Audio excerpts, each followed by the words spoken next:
it's Ivy Slater, and you're listening to Her Success Story Podcast, a show where gutsy businesswomen share their success journey.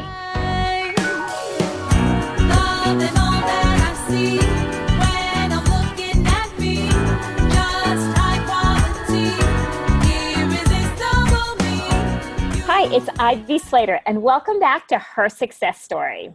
Today we have another dynamic woman, and I am so excited to interview Jenna Taskin.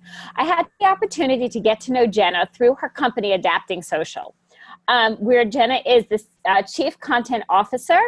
Jenna is also a full-time mompreneur, wife, contributing wordsmith for various blogs, publications, a globetrotter, which is a girl after my own heart, fighter for many causes. We're going to talk about this as well because, Jenna's a woman that gives the example of getting involved and taking things on.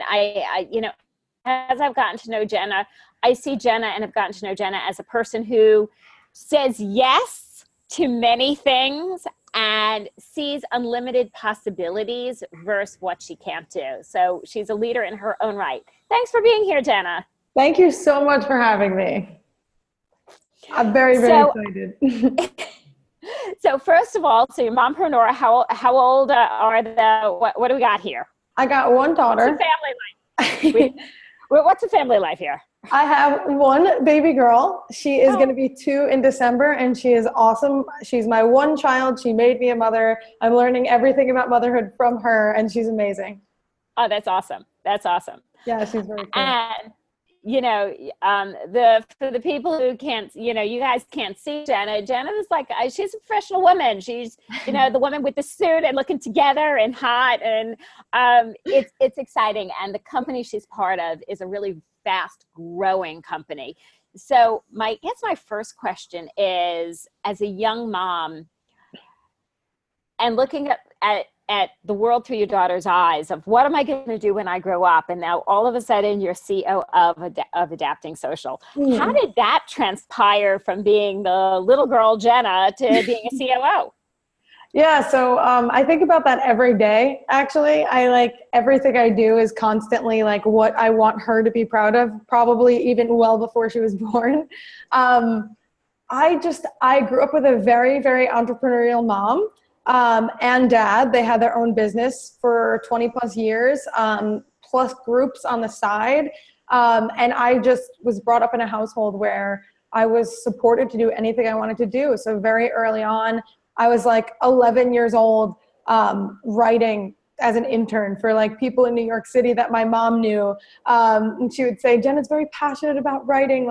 You have to meet her. She's a kid, but give her a chance. And all her friends would, let me try my hand in writing, and some of them hired me. I was like a 12, 13-year-old getting paid to write articles, and just ever since I've been like that. I've written for different publications. I never wanted to settle for the normal, just always wanted to do something creative and fun that I genuinely loved. So yeah, that eventually led me to my position now. So we don't really start out as a chief content officer. Correct. And I love the story, about your mom and the opportunities and telling everybody she knows about how proud she is of what her daughter was doing and could do for you. Yeah. It's so often in the networking we do that this blatant sharing of what we do, blatant sharing forward and talking about ourselves is a little bit uncomfortable for so many women. Yeah, absolutely. So I love that your mom's still your champion. Yeah. How did you start becoming your own champion? That's such a good question. I don't know. I just, I guess just growing up, I saw that she had to do it for herself through good times and bad times. And obviously, especially with owning your own business, not all months are good months. And I would see that at the end of the day, the only people really there for my parents were each other. So I just, they kept me responsible for anything I did or didn't do. If I had a job or if I didn't, I was very responsible for myself. Started paying my own phone bill very early on. So I just started to really hold myself accountable. And made sure I was always doing something I loved. And if I wasn't doing something I loved, I would take another job and keep what I loved as my hobby until I could turn it into a paycheck. Nice. I like that. Keep what I love, my hobby, until I could turn it into a paycheck. That's a great insight there. Yeah. And then once I started to be able to, it was the most rewarding thing ever. Because I think when you fight for it a little bit, it's much more worth it. I don't take it for granted any day. So in this journey, what are some of the challenges that you faced? Oh, I still face challenges. I would say, it was always something different. When I was young, the challenge was, oh, you're too young. And then, when I started to get a little bit older, the challenge was you don't have enough experience. There's always somebody looking at you, trying to make you prove yourself. So that was always a big challenge for me, was having to prove what I could do. A lot of people will look more at your resume than what you could do for them. So a big challenge for me was proving to people, let me do this. I'll do this for free for as long as I have to, until you could see that I could do this. So that was certainly a big challenge for me, kind of the haters, so to speak, people say, and combating that negativity. And it kind of took a long time to realize, the negative energy they were putting out there had nothing to do with me. That was their energy, and I could either take it or respond to it and be more motivated for it. And eventually I figured that out. And I just took it as motivation instead. And I like to think that that's what I contribute any success I've had to, is people that said it couldn't happen. So it was the naysayers, instead of taking it to heart, you used it as the catalyst to push you forward. Yeah, absolutely. And it still happens. There are still people who want to say or your business won't last, or, your job won't, there's still people who want to say something about everything. And if you can it's so easy to give into negativity. It's really hard to be positive during hard times. But if you can kind of teach yourself to mentally be positive no matter what, just like you were eating healthy food and making yourself stick to a diet, if you could teach yourself to just be positive through it all, it's like a superpower. I love that, because I so agree with you. Mm-hmm. And I'm a firm believer is positive begets positive, and negative begets negative. Absolutely. So we have a choice of who we want to bring into our circle, who do we want to have in our inner circle. Oh, yeah. And do we want to surround ourselves with people who see possibility, who see the glasses half full on a regular basis, versus people who see the glasses half empty and see everything that can and will go wrong and stop themselves by playing full out because of that? Yeah, absolutely. That's actually one of the questions we get asked the most. What do you do about the negativity? Or let's say you have people in your circle who are negative, who you've been friends with for a very long time. That's a very difficult situation to kind of look at. And, like you said, pick that circle and decide who's not going to be in it. A lot of young people will come talk to us and say, well, a lot of my best friends from high school, they don't really have dreams or goals, and all they want to do is go out and party. And, it's starting to bring me down. I need more driven professionals around me. And it's really hard to face. But I think if you could figure out, you don't have to cut them out forever. They just need to not be the people you're talking to every single day. Right. I think that's a really important thing for people to realize and sort of face too. So, and I love that, because you referenced it kind of like your eating habits. So you can have a once a week or once a month, or, every so often, right? We can go have great ice cream and do this and that and the other thing, but you can't have it every day. Yeah. It's like your cheat day. That's the perfect way to think of it. Like it. Yeah. All right. I haven't seen these people in a few weeks. I'm going to go out. I'm going to not even go for a few months. Yeah, exactly. And that's so hard for people to face, because their heart is so attached to it. But I just think once you figure it out, it's so important. And you said it so perfectly too. As long as you have that cheat day, they're still in your life. They know you love them. They're just not conducive to your everyday mindset that you need to have.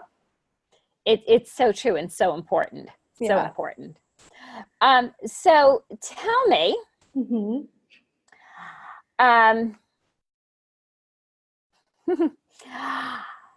I'm so used to doing what you're doing too, and my I plate. know, and I so don't, and it's so funny because I want to delve in a couple of different areas, and my mind's going so quickly. So tell me the transition of becoming a working mom. Okay. Because everybody, it's a transition, it's a navigation, it's a journey, like the whole life thing is a journey. And I so wanted to ask it like very, very open. Yeah. So it's like, okay, so, it's not like, all right, let's look at this working motherhood thing. Yeah. We carry this baby were you in the position you're in now 2 years ago? Yeah, I was. with my entire pregnancy. Yes, I was. So how did you handle it on a professional level, and how did you handle it on a personal level with your family? I am very, very, very lucky. I can't take credit for a lot of things that happened to me. I have such a good circle of support, both with family, but also with work. Really, we have this thing that we preach. Everybody talks about work-life balance, which is very important. But we look at it and we try to preach work-life integration and work-life harmony. How can we, my work is 80+% of my life.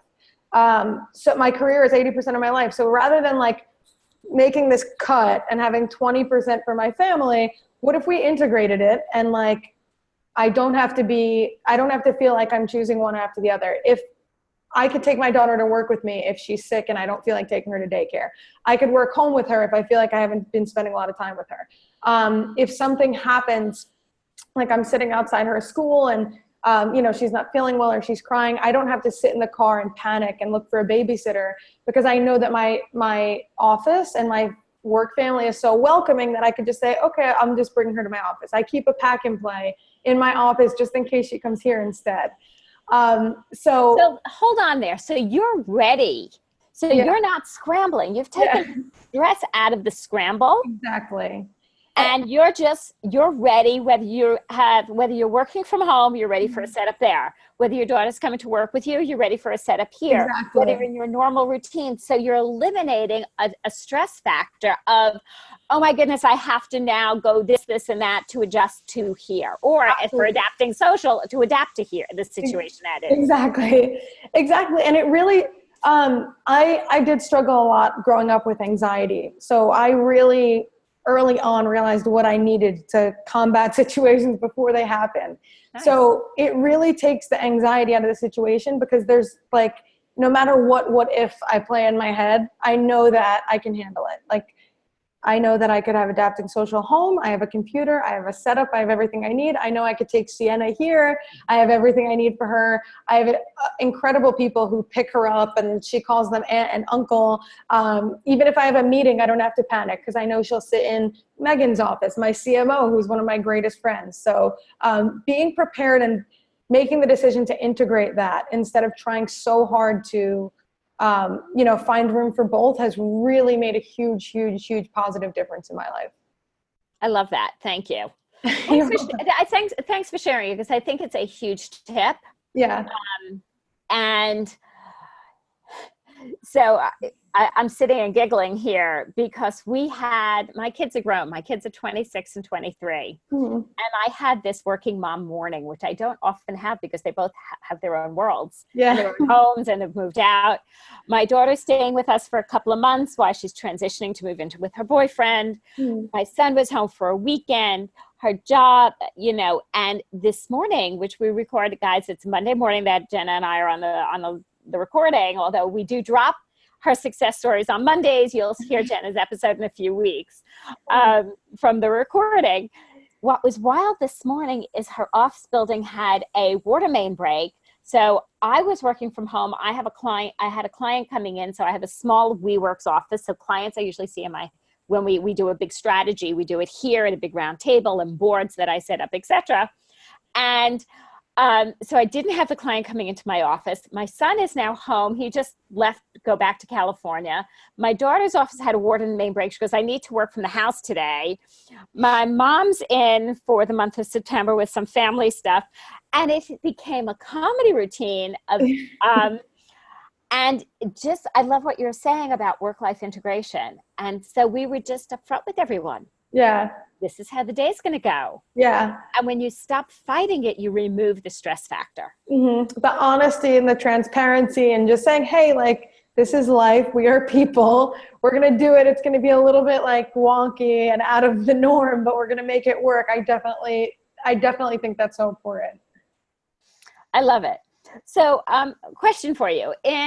Share a little bit about what you do for Adapting Social and the company, because I think it's a really interesting company in its own right, because what you've been able to build for yourself and as a woman and as a mom can only be done with companies that are behind it. Oh, absolutely. So just a little bit of history. John started everything in his mom's basement. He met me and Chris very early on, and Chris and I really built it in the past 2-3 years to what you see now. Well, what do we see now? Because a lot of people are going to now. By the way, guys, don't panic. All the links are in the show notes. How you can get in touch with Jenna and learn more about Adapting Social. But just give us that piece of overview. Sure. Yeah. So Adapting Social is a creative agency. And what we really do is we work with businesses, big and small. We started with the heart of small business. We've certainly grown and scaled. We work with Fortune 500 companies now and MTV brands and everyone, but we will always have packages to work with small businesses because that's our heart. That's where we started. So we will be a business's complete creative agency. They will come to us. They have a business to run, they have enough to worry about, and they're spread too thin, and they're trying to do the social media and outsource a logo, and, they're constantly tracking projects on the phone. When they come to us, we're really their full in-house agency. They have 7 to 8 professionals at all times working on them. So you have like a web designer who is creating their website, keeping it updated, making sure it's SEO optimized, making sure it's ranking. Then you have somebody running your social media. You're paired with somebody specifically to run your social media account, to know you as a person, to keep in touch with you, to reach out to you with ideas, whether it be a social media specific idea or even, hey, have you tried a rewards program? Like, in every single way, we want to grow their business. So in being on the forefront of those early years and growing, yes, being an integral part of growing this business. Yes. What are some of the things you've seen? And, Adapting Social has been around about 3 years now, or you've grown significantly in 3 years? I would say, so it's about 8 years ago, John started it in his mom's basement. But we really got an office and 2 people, me, him, and Chris, about almost 3 years ago. And it's gone from 3 to 30 and 5 different offices. It's been crazy. In a blink. Yeah. And during that time, if I'm doing my math right, we have a daughter. Yes, during that time, exactly. Pretty awesome. So one of the things that, I find really fascinating about you is, obviously you're a woman of really high energy. You're a woman who has gotten involved in so many levels of things. So when we have chatted, so the people who are listening, every person I have on, we chat beforehand. Sometimes we have a few conversations, and, John and I met a while ago, and he introduced me to Jenna. So we've had a chance to get to know each other. Yeah. You're a woman who isn't just like a businesswoman, chief content officer, and a mom. You now jump into all kinds of networking and supporting all kinds of causes. Yeah. How do you take on so much and manage it all? And why in the world do you do this? I know I'm stacking questions here, but I want to understand the why, and then let's look at some tips around it. Why? Well, I only take things that are specifically important to me. And I think I'm just a very passionate person. I don't know. I need to be doing a lot of things at once. I've grown up and realized that it's possible because I've seen my family balance so many things. I learned that I don't have to choose this or this or that. I can, one organization I'm involved with, like Restore Native Plants, I can be really passionate about the environment, and I could be really passionate about, networking and helping like women business groups and connecting. And I could be a mom, and I could be here, and I run 3 different departments here. So I could care about social media and video and run our podcast. I can do it all. So I try to just do as much as I can that I really care about. And I try to not say yes to things my heart's not in just for the sake of doing it and saying I was a part of something. I don't think that's genuine. So I just pick and choose what I do wisely. And if I feel like I can't handle something and I'm going to half-ass it, I just don't do it. I really just like go whole into as many things I possibly can. And the why is just simply because I'm very passionate and I just want to. I do everything I do is because I really want. So it's really, from what I'm hearing you saying, is if you don't have a passion for it, don't jump in. Yeah. Let somebody else step in who really cares. Exactly. If not, that's where we're going to spread ourselves too thin. Exactly. Yeah, no, that's like I've had opportunities come across where I've had to be, hey, this person's way better for this. Like this person, like that's what wakes them up in the morning. I think that's who you want to talk to. I would just be doing it to say I was there or whatever, but like my heart's not going to be in it. Like talk to Megan, our CMO. She's very into this, and I'll pass those opportunities on to the people who really care. And in turn, they do the same for me. Opportunities come my way all the time just because I have made that connection with people and I give them as much opportunity as possible. And then when something comes up that they think would be a better fit for me, they always send it my way. So one of the things that I am such a stronger believer in is the impact of significant relationships in our growth. Absolutely. And you sound like somebody who has made an enormous amount of relationships, because you're just rattling things off here, left, right, and side. Well, then if I know somebody, I want to connect them. So what's a relationship that's made an impact on you as a woman, a mom, a businesswoman? Oh my gosh, there are so many. I have relationships with people I work with here. I have relationships with other business, with clients. My mom's business group, Entrepreneurial Think Tank for Women, she's connected with so many different fantastic women. And a relationship with many of them have been very big and impactful for me. It's really hard to pick up one that stands out. I think the Fab Four that we have here of me, Chris, John, and Megan, who is the executive team, we have an incredible connection with each other. And we decided early on, if we're going to do this together, we're not just going to, be cutthroat business. We're going to love each other and we're going to be family and we're going to help each other grow. And even between us four, we have given each other so many opportunities. We constantly have each other's back. John has gotten me nominated for awards. I actually just found out today that I won an award that John had nominated me for. So I would say like the 4 people here have been some of the most significant people in my life for growth, definitely. So what I'm hearing you say is be really aware of who you're surrounding yourself with. I think. And pick and choose who. I tell people all the time, your circle, and you hit the nail on the head before, your circle is vital to your success. People don't think so. I think a lot of people kind of have to go through something to realize it. I had to go through this journey.